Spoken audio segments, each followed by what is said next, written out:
talk about a little bit about how the Lord is in control of just about everything in our lives, and you just have to focus on the spiritual side of things and cast away the stuff that is fleshly, stuff that has no benefit at all. So, before I get started with that, I'm gonna turn towards the east and give all praises, honor, and glory to our power, Yahweh Bahashim Yahweh Shai. The Wadi Yahweh Bahashim Yahweh Shai for another day yet again. So just a quick lesson about, the Lord is in control of all things. So I'm gonna start out Salakia. One moment. This book of Sirach, chapter 19, verse 19. The knowledge of the commandments of the Adonai Yahweh is the doctrine of life, and they that do things that please him shall receive the fruit of the tree of immortality. So the way you please the Lord is by keeping the law, statutes, and commandments, which was reiterated by Yahweh Shai in during his lifetime. And that's the doctrine of life. That's what gives you life, literally everlasting, keeping the commandments and having the faith that goes along with it. And Shalom Akwath, Sister Sarai Mullah, Yahweh Bashim Yahweh Shai Brakatats, you and your households. But I'm going to read it one more time. Sirach 19 and 19. The knowledge of the commandments of the Adonai Yahweh is the doctrine of life, and they that do things that please him shall receive the fruit of the tree of immortality. So the Lord is going to, it's already been predestined who's going to be basically having that immortality, but it's more comforting, so to speak, to know that the Lord is always there, and he's always going to be there as long as you are doing your part, which is to please him. And that's by keeping the laws, statutes, and commandments of the Lord and having the faith that comes along with it. I'm going to read on the next verse in the same chapter, Sirach 19 and 20. The fear of the Adonai Yahweh is all wisdom, and in all wisdom is the performance of the law and the knowledge of his omnipotency. So what does omnipotency mean? It basically means that he's everywhere. He's a power that you cannot hide from, basically. If you think anything you think in your mind or any action that you take behind closed doors is not being recorded by the Lord, you are sadly mistaken. Especially if you're someone who knows to do right to begin with, that's not a good look for you. You need to keep in mind that the eyes of the Lord are 10,000 times brighter than the sun, beholding all the good and all the evil. So if that's the case, you want to make sure that you're always on good grounds, on good terms with the Lord. And that's where integrity comes into play. As long as you know that you're doing your part, which is good in his sight, you really have nothing to worry about. But those who are doing wrong and they're not doing anything to correct that, it's not good for you at all. Something's going to happen to you if you don't get right. And I'm speaking to myself as well. It's not just the people listening here right now. If you're doing something wrong, make sure you're literally changing that up, because it's all spiritual at the end of the day. It's all spiritual. All judgments start in the spirit world, then they manifest in the physical realm, which is where we are right now. I'm going to read it one more time. Sirach 19 and 20. The fear of the Adonai Yahweh is all wisdom, and in all wisdom is the performance of the law and the knowledge of his omnipotency. And let's just see what Google has to say about omnipotency. What does that mean?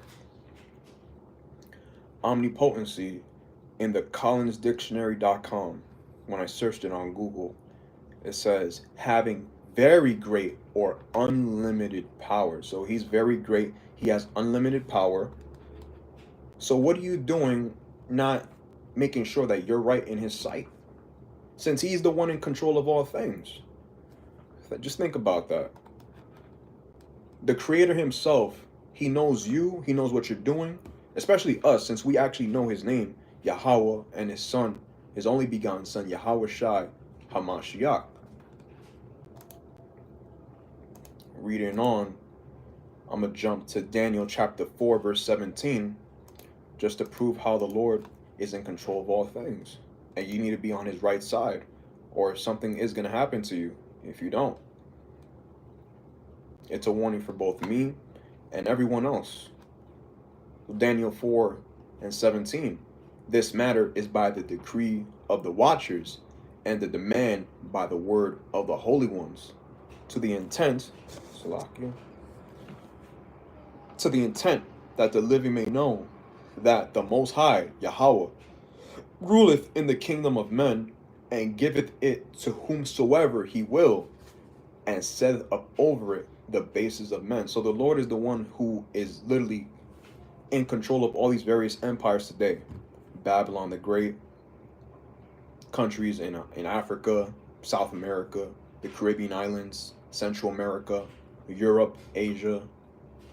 All these countries that have some form of authority on this earth, the Lord is the one who is putting the Spirit out there to basically tell what should be done and what should not be done. So if that's the case with these people, how much more you as the individual? So it puts everything into perspective. The fact that the Lord is controlling these people, all these great leaders that most people would say, and here you are not doing your part to sow to the Spirit. You need to sow to the Spirit. You need to do that which is pleasing to him. Like I said in Sirach 19. If you want to receive the tree of immortality, that would be doing things that are pleasing to the Lord. Especially since he's the one who's in control of everything. See, man's goings are of the Lord, so then how can a man understand his own way? Because everything's predestined already.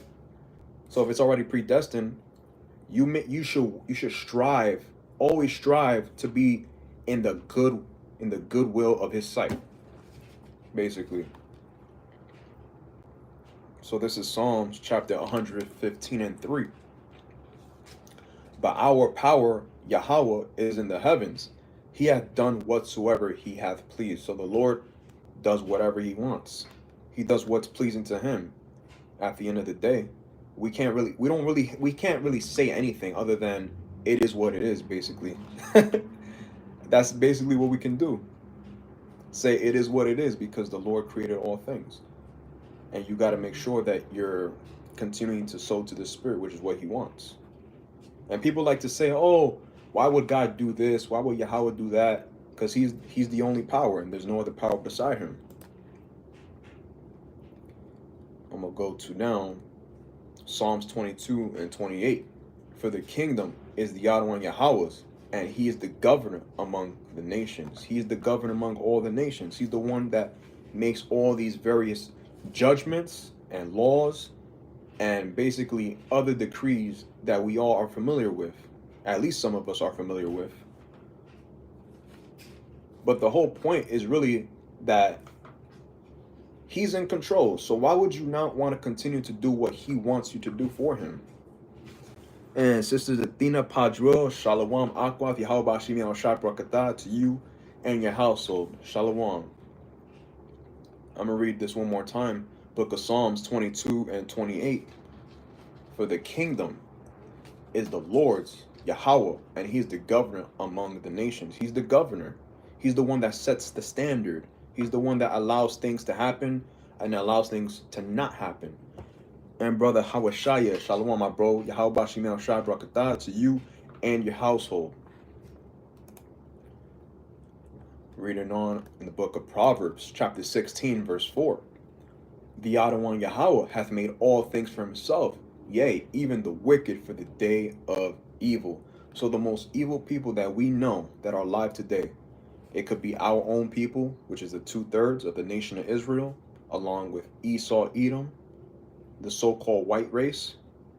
The Lord created those people, literally, just for the day of evil, for their own destruction. So with all these various things in mind, you should always make sure you're in the good guise of the Lord. Yeah, the Lord has predestined all things, but you should know that if you sow to the Spirit and you do what's pleasing to him, I'm going to keep reiterating over and over, you will be okay. There's nothing to worry about. Absolutely nothing. Because we know the names, and everybody else, they don't know the names of the Lord. How much more us and our actions on a day-to-day basis, what we think, what we read, what we watch, all these things are being accounted. The Lord is seeing all of this. Now I'm going to jump down to the book of Matthew, chapter 6, verse 33. But seek ye first the kingdom of Yahweh Ba'ashem Yahushai and his righteousness, and all these things shall be added unto you. So every desire that you may have is going to be added unto you as long as you do what the Lord wants you to do. Because again, it's not our world. We are basically like prompts. We're like the characters in the script. That's why it's also called the scriptures. We're doing what the Lord basically wants us to do. At the end of the day, there's nothing we can do other than seek him in the spirit, and some good things will happen eventually. Eventually, at some point, the spirit is going to manifest itself. Whatever prayer you may have, whatever want you need, anything that you feel like you're lacking, the Lord is going to bring it to pass and give it to you. You just have to also believe that all these things will actually happen. It's not enough to just say a prayer and then you think you don't really have any conviction that it's going to happen, but it's when you have that committed belief that it will happen and it's going to happen, that the prayer will manifest itself. Because the Lord knows what we need and what we don't need. Some things we really don't need. Some things the Lord might know that you may think you need this thing, but you really don't. So he's not going to give it to you. You know what I'm saying? Hawashaya Khan, the Adawan Yahweh, is the director in his movie. We just the characters. There you go. We are literally just the characters. That's the perfect way to say it. And Heart of David, 144, number 2, Shalom, my bro. Yahweh Bashim Yahushai to you and your house, O King. Shalom. That's perfectly stated, literally. We are just prompts. So how much more of us doing what's right in his sight? You know what I'm saying? That's the whole point of this lesson, basically. Doing right in his sight and committing your way unto him. And I got it right here pulled up in the book of Psalms, chapter 37, verse 5. Commit thy way unto the Adawan Yahweh. Trust also in him, and he shall bring it to pass. He will bring it to pass if you commit unto him. There's no other way about it. Let's look up the word commit. What does that mean? I'm going to go to the blue letter and give me one moment. Psalms 37 actually. Psalms 37 and 5.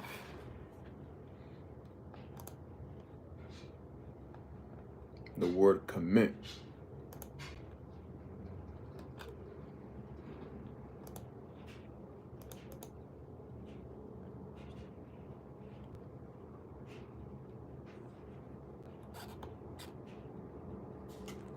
I'm going to bring it out in the blue letter Bible right here. Strong's H 1556. Galal. Galal. So again, so Strong's H 1556, Galal. To commit, together, run down, seek occasion, to trust, to be rolled, to roll together. You got to commit. Now let's see what this commit mean in just a regular Google search.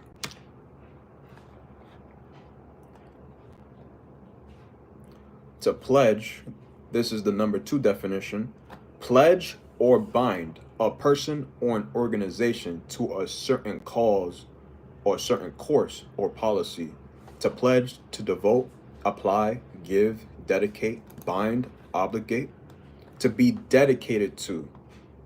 And that's what it comes down to. You need to be dedicated to this ministry, to the truth. The Lord is not looking for someone who's very wishy-washy. That's not happening. and I'm speaking to myself first and foremost, because I'm a servant of the Lord, and you brothers and you sisters, y'all believe just as well. But we need to make sure that we have that feel, and we're constantly maintaining that every day. So I'm gonna read on to this next book, which is Proverbs chapter 3, verse 5. Trust in the Adonai Yahweh with all thine heart, and lean not unto thine own understanding. You have to trust the Lord with all your being, with all your lab, with all your mind. Because the heart will do what it can to make you think that something that you might have no business doing is the right thing, or any belief from an outer source that's not in the scriptures might seem like it's the right way, but we all know it's not the case. Trusting in your heart will lead to death. And many have literally fallen victim to their own minds. And that's the last thing we need, to fall victim to your own mind. And the Lord said, well, let me get it out right now.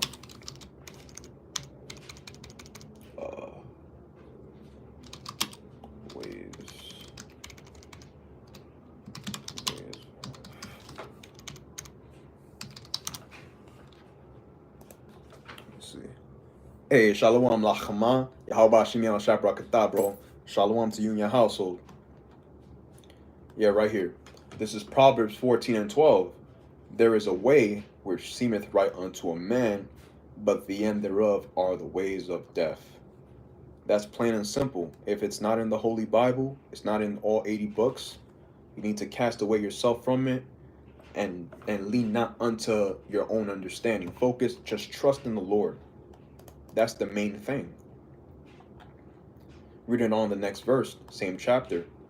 In verse 6, in all thy ways acknowledge him, and he shall direct thy paths. Always make sure that you're reiterating Yahweh Bashim Yahushua in your mind all the time. Wherever you may be in your life.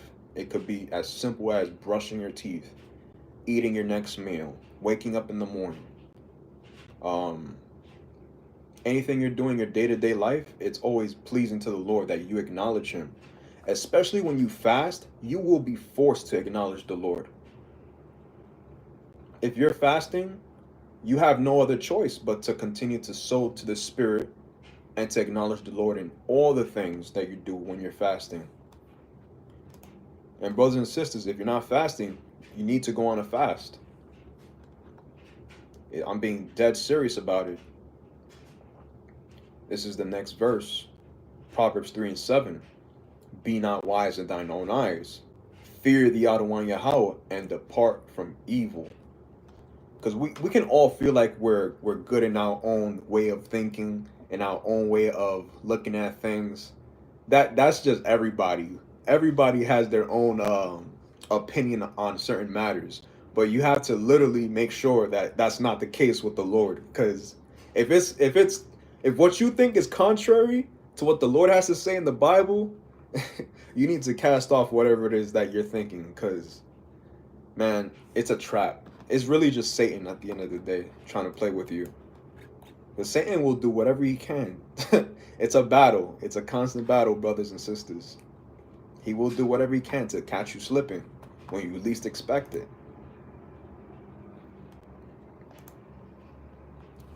This is the next book, Jeremiah 17 and 9, just reiterating about how you should never lean on your own understanding, because you don't know if what you may do is going to be your own detriment. The heart is deceitful above all things and desperately wicked. Who can know it? Your own mind will play tricks on you. It will literally do what it can to make sure that you might think what you're doing is right, but it's really not. I'm going to get it in the GNT because I know it sounds so much better. It packs a punch in the GNT or in the NLT. Jeremiah 17 and 9 in GNT. Who can understand the human heart? The Lab, which is where your spirit resides in your head. There is nothing else so deceitful. Nothing else. It just said that. It is too sick to be healed. Woo! The GNT and the NLT, they hit hard. They hit extra hard. But it's so right. There is nothing else so deceitful. It will do what it can to make you think that what you're doing is right. But if it's not in the Holy Bible, if it's against the scriptures, you already know to cast away it. And I'm going to read in the NLT. Jeremiah 17:9. The human heart is the most deceitful of all things and desperately wicked.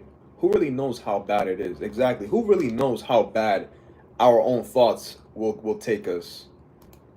That's why you trust in the Lord, keeping the law, statutes, and commandments. And with that comes the faith and committing unto Him. Doing all things to soul to the Spirit. Because, man, the Lord is in control, so you want to be under His good grace.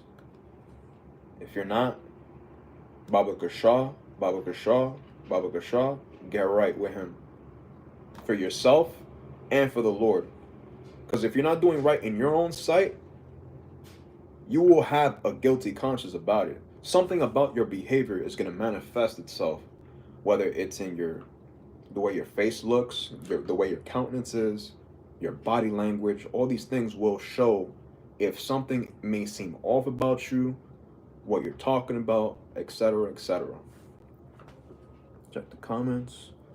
Are we good? And I'm going to end it out right here. The book of Psalms 20:7. Some trust in chariots and some in horses, but we will remember the name of Yadawan Yahweh, our power.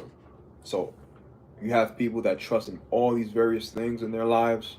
They trust in chariots, some in horses, some in their own belief systems, their own philosophies. But we will remember the name of our power, Yahweh Bahashim Yahweh Shai, and everything else is irrelevant. Because the Lord made it abundantly clear. He's the controller of all things. So you need to make sure that you're under His good graces at all times. Your thoughts, your day-to-day actions, your daily tasks, whatever it is, the Lord is recording it. And you need to make sure that you're not in His negative light. And that if you are getting chastised, it's because it's righteous. It's not in a form of wickedness. But that's really all it is to. That's all this lesson is really about. I'm gonna close out right now and turn towards the east and give all praises, honor, and glory to our power, Yahweh Bahashim Yahweh Shai. Dawadi Yasharala and Dawadi Yahweh Bahashim Yahweh Shai for another day. Shalom. Stay strong, stay powerful. We are almost out of here. 2/29/2024 is looking real bad out here. Continue to pray, continue to sow to the Spirit, because Yahweh Shai is going to make His presence known very soon. Shalom.